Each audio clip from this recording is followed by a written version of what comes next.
Olá, eu sou Fabrício Correia e você está sintonizado no nosso Conversa de Bastidores, o programa líder de audiência na TV aberta, agora na maior multiplataforma de notícias do Brasil, Jovem Pan, a rádio que virou TV. Às terças e quintas, logo após os Pingos nos Is, você tem um encontro marcado comigo. E a qualquer momento do seu dia, você pode conferir todos os nossos conteúdos no canal do YouTube da Jovem Pan São José dos Campos e na Panflix. No programa de hoje, eu tenho a honra de receber nos nossos estúdios em São José dos Campos o prefeito pelo 4º exercício de Ilhabela, presidente do Conselho de Prefeitos da RM Vale, aqui da nossa Agem Vale, e presidente da Abrante, Antônio Luiz Colucci, Toninho Colucci.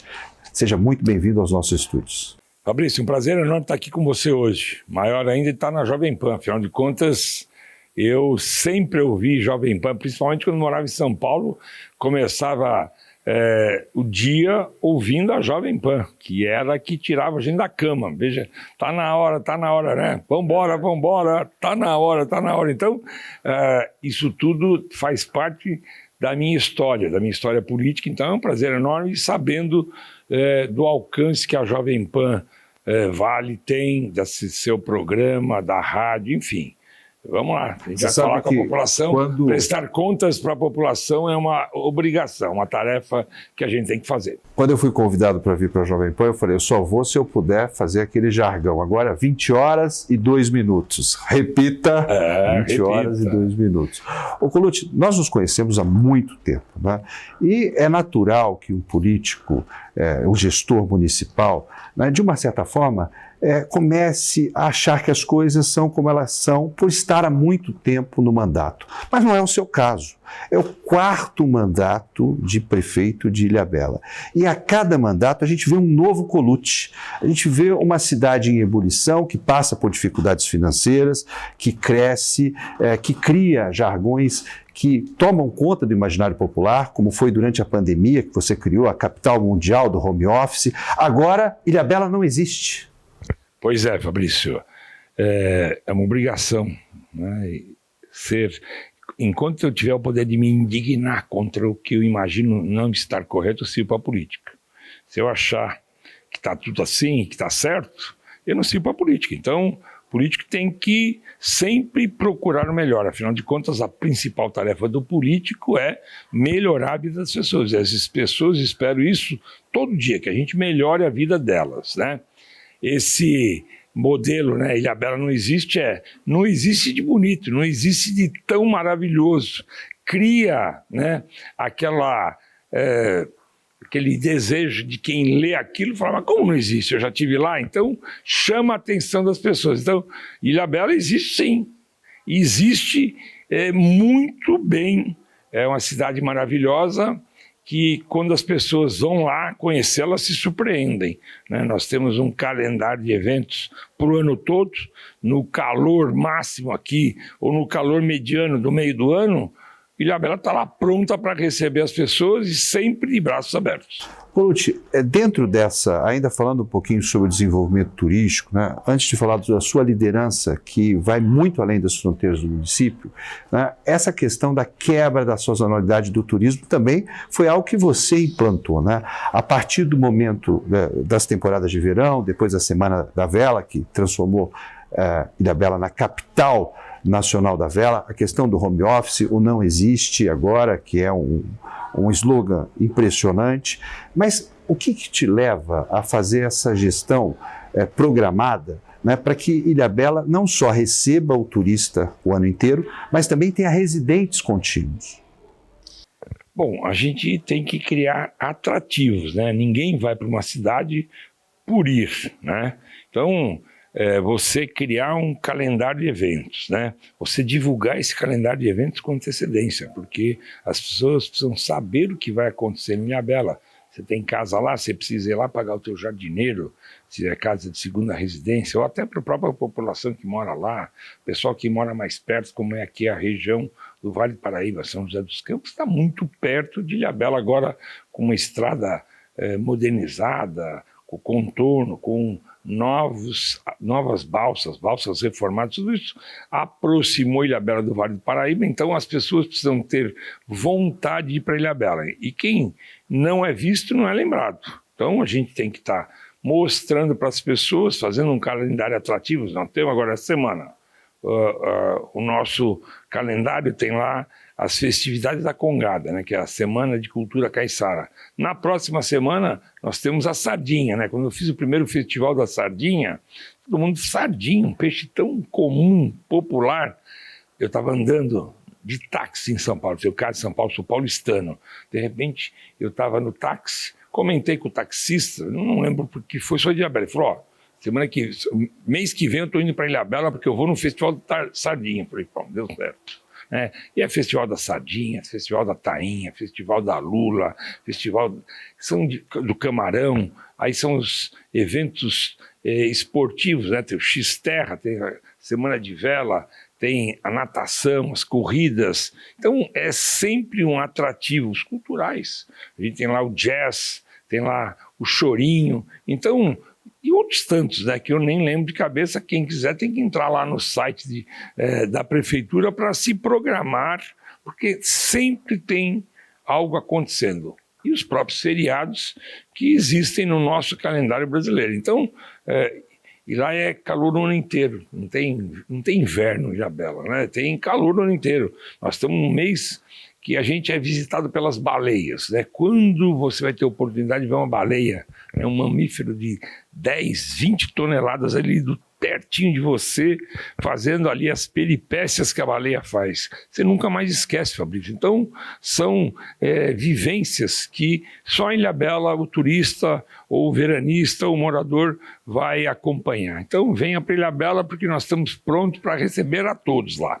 Colucci, você sempre foi uma voz atuante também do que tange ao pensamento municipalista, né? Um dos maiores municipalistas brasileiros, sempre esteve representando os municípios de uma forma colegiada, né? Foi um crítico feroz ao desmonte gerado de investimentos e de programas do PSDB ao longo do exercício do governo e agora no governo Tarcísio de Freitas. Como é que você vê esse atual governo e valeu a pena essa luta até aqui?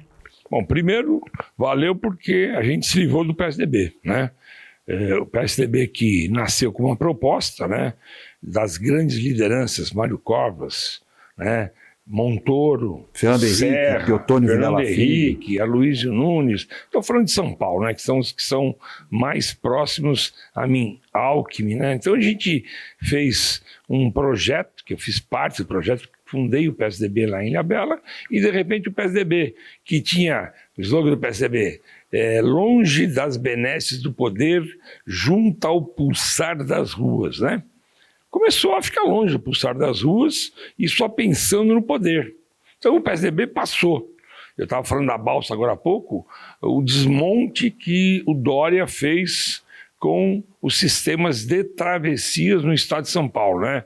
Foi um horror, a gente tinha uma situação inadmissível em Ilhabela e em todas as travessias do estado de São Paulo. Então, o Tarcísio foi um instrumento para a libertação de São Paulo de 24 anos de PSDB. Acho que foi importante. O Tarcísio é uma pessoa extremamente inteligente, tem uma equipe bastante eficiente, não é um grande conhecedor do Estado, está aprendendo a conhecer o Estado de São Paulo com o passar do governo. A gente avançou. E eu acho que a gente tem a oportunidade de avançar ainda mais, pelo menos mais um ano, porque eu tenho convicção de que o nosso governador vai ser candidato a presidente. Nós vamos falar sobre isso. Eu acredito que ele vai ser o futuro presidente do Brasil, porque ele tem um conhecimento vasto também da política nacional, da situação nacional. Então, Tarcísio é um homem que veio do militarismo, né? Foi formado numa universidade militar, e eu tenho convicção de que vai ser um grande presidente do Brasil. Nós vamos falar sobre política no segundo bloco. Eu vou para um rápido intervalo comercial e volto em seguida com o nosso Conversa de Bastidores.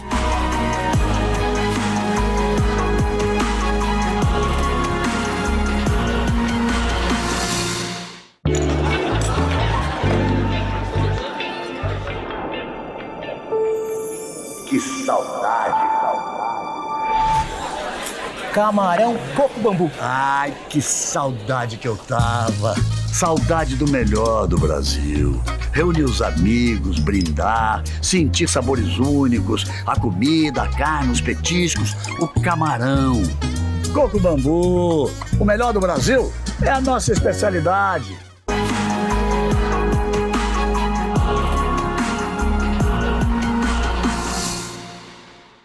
De volta com o nosso Conversa de Bastidores, agora na Jovem Pan, a maior multiplataforma de notícias do Brasil. Às terças e quintas, logo após os Pingos dos Is, sempre um conteúdo inédito. E a qualquer momento do seu dia, você pode conferir todos os nossos conteúdos no canal do YouTube da Jovem Pan São José dos Campos e pela Panflix. No programa de hoje, eu recebo o prefeito reeleito de Ilhabela e presidente do Conselho de Prefeitos da Agenvale, Antônio Colucci.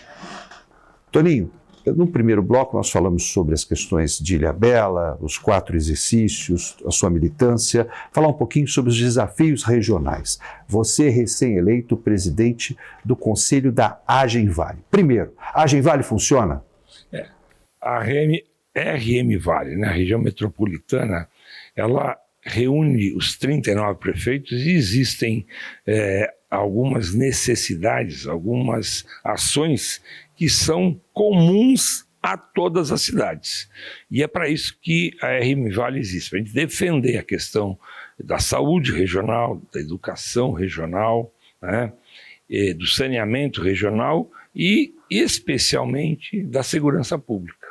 Eu fui presidente já no passado, né, da região metropolitana, entre 2013 e 2014. A gente iniciou um projeto, uma ideia, que era a questão do que hoje o governador Tarcísio chama de muralha paulista, né, que é envolver as entradas e saídas de todas as 39 cidades para a gente poder manter aí o controle da questão segurança pública. Segurança pública é uma exigência da sociedade, né? Ilhabela é a cidade mais segura do Brasil. A gente conseguiu, né, avançar muito na segurança pública e a gente quer trazer, né, essa qualidade da segurança pública de Ilhabela para todas as 39 cidades. E a principal tarefa minha lá é colocar esse projeto da Muralha Paulista na rua. O governador me cobrou isso, a gente está lá fazendo pequenas mudanças na RM Vale para que nos próximos meses a gente coloque essa licitação na rua e que a gente feche esse controle de toda a região, trazendo mais segurança para as nossas cidades. Vamos lembrar que essa região foi uma das regiões de maior incidência de crimes no estado de São Paulo. Isso tem que mudar. Vamos fazer da RM Vale uma grande Ilhabela na questão segurança, vamos trazer os menores índices de criminalidade do Brasil para todo morador da região do Vale do Paraíba, do Litoral Norte e da Serra da Mantiqueira. Além dessa questão da segurança pública, né, que já foi elencada como prioridade, inclusive nós recebemos o diretor técnico da Agenvale aqui, ele disse que por conta dessa demanda, já sob a sua presidência, a licitação está sendo reorganizada, né, um estudo mais amplo para que todas as 39 cidades sejam amplamente atendidas. A questão da saúde, a repactuação da saúde, a tabela SUS paulista, como é que você vê a condição de negociação do Estado, né, da Secretaria de Estado da Saúde com os municípios? Bom, se a gente voltar aí a 25 anos atrás, a região do Vale do Paraíba era a que tinha o menor investimento em saúde pública do Estado de São Paulo, né? Nós não tínhamos, a única faculdade de medicina na região era a Universidade de Taubaté, que era uma universidade particular. Enquanto a região de Campinas, a região de Ribeirão Preto, São Paulo, existiam universidades, faculdades públicas de medicina, e com isso ajudavam o investimento, traziam recursos para as diversas regiões, o Vale era esquecido. Naquela época a gente conseguiu convencer o governador, aconteceu a desapropriação do Hospital Santa Isabel, que é o primeiro hospital regional aqui da região. Começou ali a mudança e a gente avançou para o primeiro hospital regional construído em São José dos Campos, com dinheiro do BID, o primeiro hospital regional do do Vale do Paraíba, em São José dos Campos, do Litoral Norte, em Caraguatatuba, e agora, no futuro agora próximo, o Hospital Regional de Cruzeiro. Então a gente vai mudar regionalidade e o aporte financeiro, porque não tem saúde sem dinheiro. A vinda também dos AMES, né, para as regiões, vieram mudando tudo isso.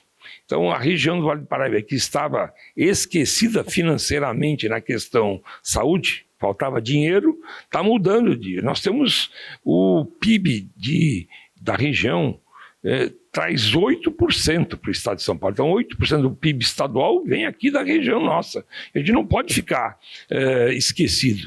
Falta representação política da região, do Vale do Paraíba, Litoral Norte, Serra Mantiqueira. Nós temos um grande deputado, Pedro Cury, mas ele é sozinho.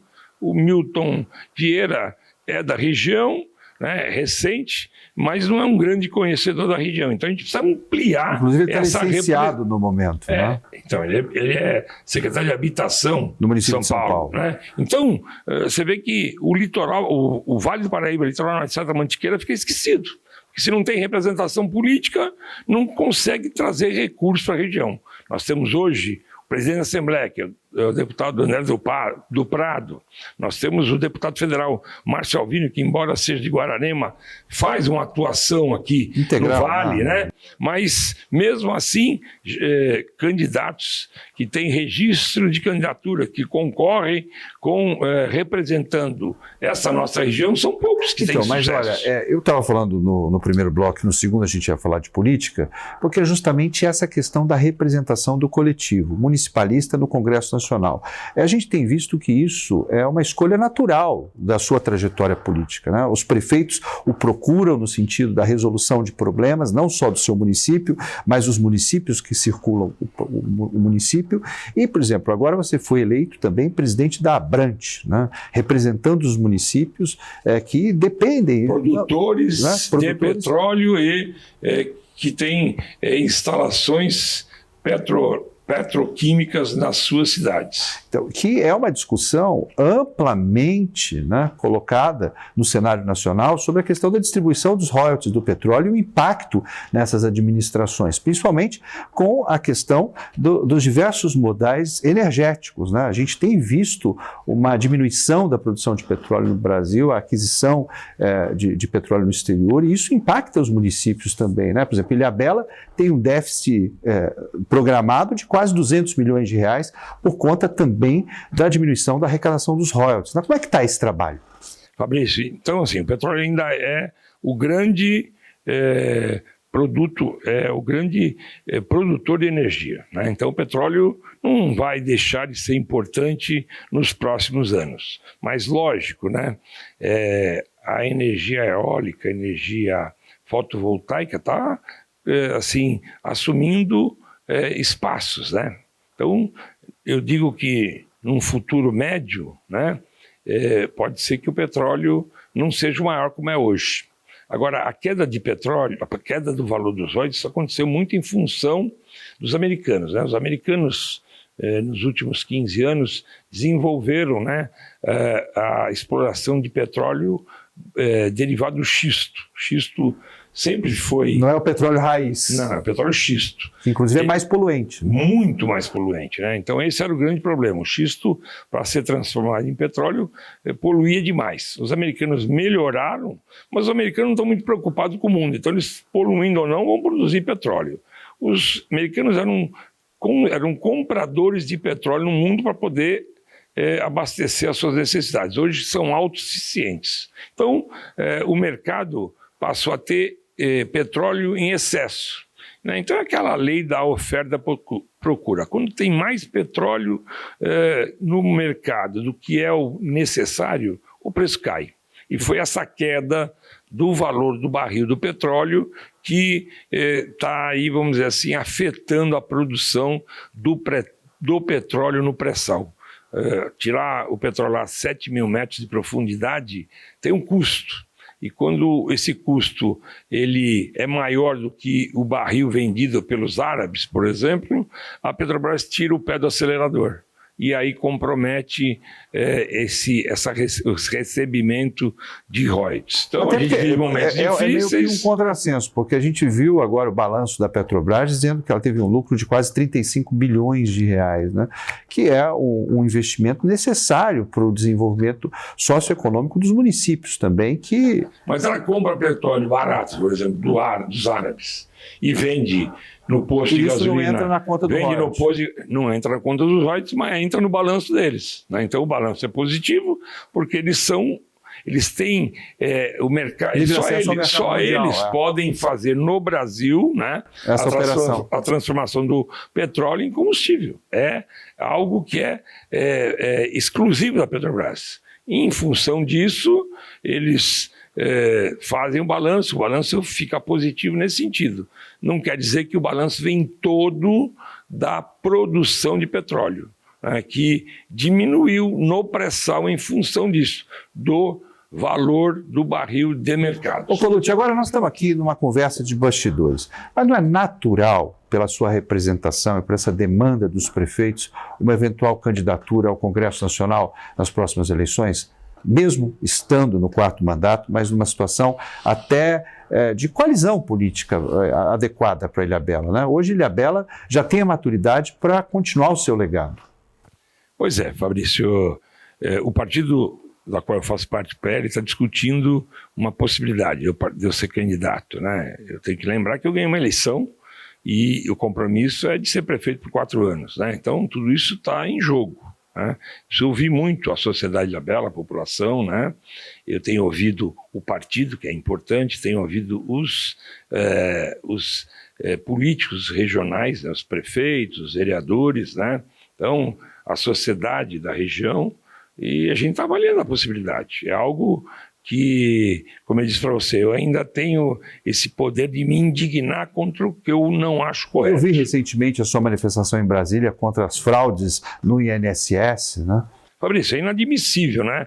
Uma situação como essa, já conhecida há algum tempo, e a inércia do governo Lula. Não dá para você ficar, quer dizer, o aposentado, que normalmente é um idoso, né, que já não recebe um grande valor, um grande salário, uma grande contribuição lá do INSS, é fraudado, a gente tem que ser rigoroso, né? Dinheiro de idoso, dinheiro de criança, dinheiro da educação, da saúde, não dá, não, nada pode ser desviado, né? Nada, né? Mas tem alguns setores que são inadmissíveis. São crimes, né? Hediondos, né? Você imagina aquele senhorzinho que recebe lá R$ 1.500, que tem que pagar a alimentação. A gente já parte do princípio que ele tem uma casinha, porque senão ele vai morar debaixo da ponte, né? Aí ele tem uma casinha, mas tem que pagar luz, água, que não é barato, né? Tem que comprar o alimento. Não dá para... Você vai comprar 1 quilo de café? O café está R$30. Há 6 meses atrás era 15, né? Vai comprar um saco de arroz de 5 quilos, né, que dá para o mês todo, tudo bem? Está R$30. Há 6 meses atrás custava 12, né? Então, como é que pode? O feijão, a carne, que era para estar barata, era um compromisso de estar barato, né? A picanha, né? Que a gente não conseguiu até hoje. Não dá, né? nem para substituir pelo ovo hoje. O ovo está caro, quer dizer, então já é difícil, ainda é roubado, não dá para ser admitido, tem que ser enérgico. Então, pelo meu termômetro, nós vamos ter uma candidatura do Toninho Colucci, deputado federal nas próximas eleições. Não está decidido, Fabrício. Eu tenho que ouvir, como eu disse para você, muitos setores, né? Eu vou dizer para você, isso me dá gosto, né? Mas eu não posso ser candidato de mim mesmo, né? Eu não posso querer por querer. Mas a sua trajetória não leva a isso, né? Já mostra que é justamente essa vontade dos seus eleitores e também dos seus colegas prefeitos em verem você atuando. A gente lá em Ilhabela vive um momento difícil, que é o momento orçamentário, mas eu tenho uma equipe bem montada, que está comigo, como eu disse para você, há muitos anos. Então, eu sou o maestro, mas eu acho que ela hoje consegue tocar sem o maestro estar presente. Até porque o principal papel dos líderes é formar novas lideranças. Pois é isso aí. Né? Então, eu acho que existe a possibilidade, nada está decidido ainda, tem que muito ouvir a população de Ilhabela, as lideranças regionais, né? O partido. Então, falta pouco, né? Então, 9 meses aí que me separam dessa... 11 meses que me separam dessa decisão. Vamos avaliar nesses 11 meses aí qual vai ser o meu futuro político. Eu posso te garantir uma coisa, eu gosto da política, acho que na política você faz transformações no atacado. A gente faz transformações quando é um presidente de uma associação, mas é mais no varejo, é mais no singular. Na política a gente faz grandes mudanças no atacado. Isso sempre me deu prazer, né? Eu fui presidente de centro acadêmico quando estudei aqui em São José dos Campos, na Unesp, de 80 a 83, eu fui presidente do Diretório Central dos Estudantes da Unesp nesse mesmo período, fui secretário da União Estadual dos Estudantes. Então, eu sempre estive envolvido na política, não partidária, mas na política, desde jovem, né? Então, isso me dá muito prazer. Eu consegui controlar meu diabetes, já estou mais controladinho, então já tenho mais energia para voltar a trabalhar de forma mais vibrante. Então a gente vai avaliar isso aí nos próximos meses. Eu quero vir aqui dar notícia que sim, não, usar a Jovem Pan, que chega na casa das pessoas e que vai fazer muita gente ficar sabendo qual vai ser a decisão da próxima empreitada. Colucci, nós vamos por um quadro agora chamado Vai e Vem, onde eu faço uma pergunta direta e você me responde de forma objetiva. Vamos lá? Vamos lá. Minha maior alegria na vida pública? Olha, muitas alegrias a gente tem na vida pública, mas a maior alegria é melhorar a vida das pessoas, né? É quando a gente vê que uma escola que você faz, ela consegue atingir o objetivo, né? Que é trazer as crianças, manter as crianças na escola, né? Quando eu vejo que a gente faz uma unidade de saúde e a população passa a frequentar essa unidade de saúde e tem as suas necessidades atendidas. Então essas são grandes alegrias, ver o retorno da população.